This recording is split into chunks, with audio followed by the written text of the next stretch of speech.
So the Dehancer reached out to us to try out their software.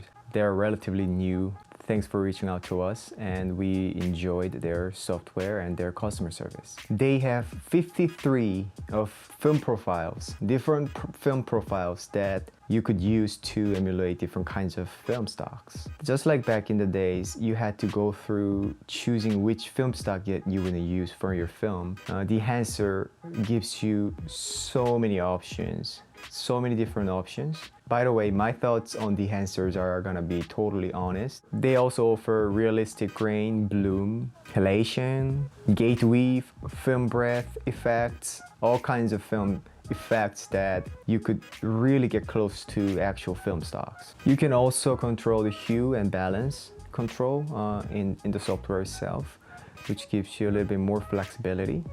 There is also something called the fringe option. It gives you ability to get rid of chromatic aberrations. I've been a big fan of Film Convert, which is another film emulation software that I've been using for a long time.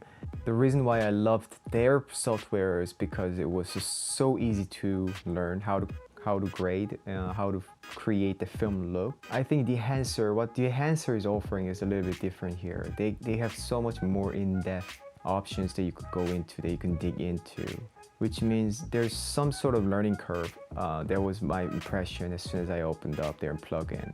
However, they also have a very nice forum, community forum, or an article that teaches you what they're going for and what they are intending with this option, with this option, with this functionality. To me, I always ask myself before I choose to go to FilmLook for my films, why do we want to go for the FilmLook? There are certain stories that are best told with the best image quality, but I believe sometimes those image quality can distract the viewers. Not every best image is the best for the story. You need to do whatever you can do to serve the story. So if the story is a little bit more emotional, so to speak, or a little bit more close to the character, you might want to degrade, you might want to downgrade your image quality so that it's not so plasticky, so that your film doesn't look like a factory-made, perfect-looking product. You want to be human.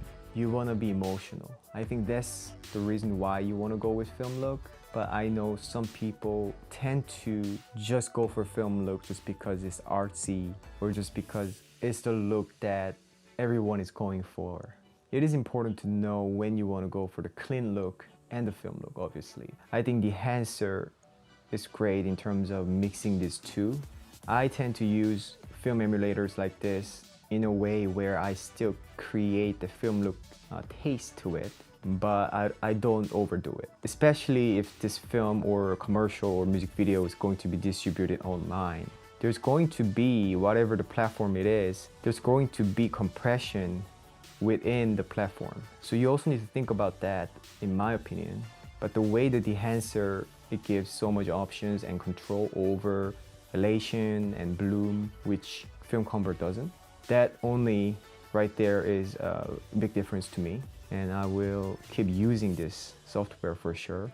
Now that I'm actually in the process of finishing my short film, Blue Diamond, my DP and I are going through some process of color grading. I'm thinking of coloring myself, so I think this video really helped me even remind myself of what it means to color this way or that way, what it means to be coloring your own footage. That's why I think sometimes having a colorist can help you detach yourself from controlling everything and being because you're so close to the film that you shot. You're so close to the frame that you captured and the emotion that you wanted to go for. Sometimes colorist's job is to help you make a decision.